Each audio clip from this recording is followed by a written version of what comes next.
a lot of these films don't feature the descendants of perpetrators, right? That's a really, to me, that was a really striking and discomforting part of the film. So I just wondered if you'd say something about the genesis of the inclusion of those women in this project. That's a great question, because when we were initially sort of figuring out the structure and the storyline, myself and the writer, Sheila Bernard, when Doug brought up the idea of having descendants, both black and white, in the film, I basically said, poo-poo. I said, we don't do those in documentary films. But Doug and Catherine Allen, they were tenacious. And I have to say that I think it was one of the smartest things that we did in this film. The fact that you can have descendants both black and white. And my initial concern was that they didn't have any sense of history. They couldn't give us any facts. But, you know, the thing was that we realized, after I was down in Virginia or down in Alabama interviewing the different descendants, Christina Comer and Tanya Grooms, was that they didn't have to have facts. You know, what they brought to the table was the emotion, the realization about what their ancestors had done, both good and bad. You know, what their ancestors, if you were a black person, what your ancestor had gone through, if you were Christina Comer or Susan Bernard, what your ancestor had horrifically done to black people, the awareness of it, the revelations of it. And so when we put those characters in the film, to me, it gave the film another level, a different color. You know, so as viewers, both white and black, we can really identify with this history, because now we're watching present day people give us their emotion. You know, it's one of the smartest things that Doug and Catherine challenged us to put into this film. And it also, thank you. I'll take that. But it wasn't quite as distinctly separated as that. But it also did one of the dimensions that it brings to the film that is not in the book. And none of the descendants were people I was aware of until after the book was written. Now, there's some other descendants in the epilogue of the book. The epilogue is a series of dialogues between me and living people talking about things that have people who relate back to the events. And the epilogue and that was sort of what inspired me to think that we could bring other descendants, because there were all these people who started approaching me after the book came out saying, oh, I think I connected that person, or a similar thing happened to my great-grandmother, or whatever. And some of the stories were so powerful. I mean, there was, even while we were out of Sundance, I got another one came out of the blue, a young man, college student in Alabama, who connects back to one of the most diabolical episodes in the whole book. And this kid emailed me and said, you know, I'm working on a paper about convict leasing in Alabama. You know, can you do all my research for me and tell me what I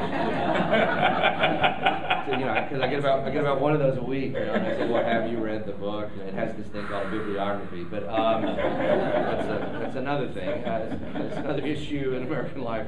But I noticed the kid's last name, and you know, and it was this name, and I had a feeling he wasn't telling me everything, and so I emailed back and I said, you know, are you related to the Meltons of Wilcox County? And he immediately emailed back and said, yes, I am, and you know, you wrote about them in your book, and then the whole story comes out that, you know, this murderous group of people who did these horrible, who ended up in the course of one lynching in 1903 that they were a part of after a member of the family got shot. They ended up burning down their entire town. They set the jail on fire to kill the guy, and then the fire spread, and they burned their whole town down. It was an act of where God finally weighed in on the right side of things and blew the wind in the right direction. But what I really wanted to say though was that I think that it added a dimension to the film. I hope that the film isn't just about this terrible history, it isn't just about race, it isn't just about economics, it's about myth. And that we all live in myth. And we all do. That we all do these myths that we allow to define us, or that we rely on to decide who we are. And you know, we all do, we pick our histories, we don't inherit our histories. And I do this little exercise with students often where I'll, particularly if a kid will say to me, a college student, somebody will say, well, that's all well and good, but you know, my family didn't own any slaves, and you know, so this doesn't have anything to do with me. You know, white kid, obviously, will ask that, and I'll say, well, number one, how do you know? You know, you probably don't know, you know, whether they own slaves or not, particularly if you're in the South. But then, more important than that, I'll say, well, you know, how many grandparents do you have? and then they look at me like, you know, it's a trick question. I say, well, I think it's 4. Usually it's 4. And how many great-grandparents? You know, then the crowd says, 8. That's right. How many great-great? 16. How many great-great-great? 32. And then I'll say, okay, 30. You got 32 great-great-great-grandparents. How many of their last names do you know?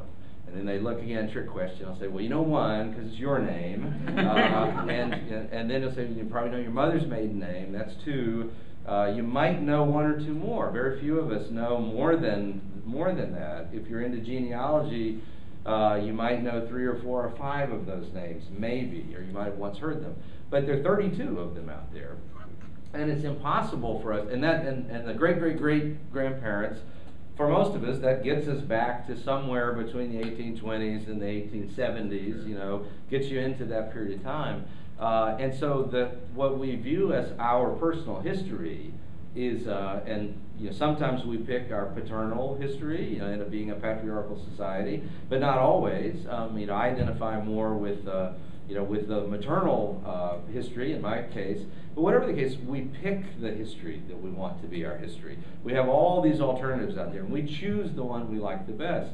And what the film is about, and what I think what the Descendants bring in a very pointed way, is this idea that you have to be open to the idea that you may be identifying yourself with a set of mythology that's really just fairy tales. And it's only by being open to discovering the fairy tale part, or the nightmare part, that you realize that, okay, we all have to decide who we're going to be. And somebody who lived 100 years ago didn't decide it.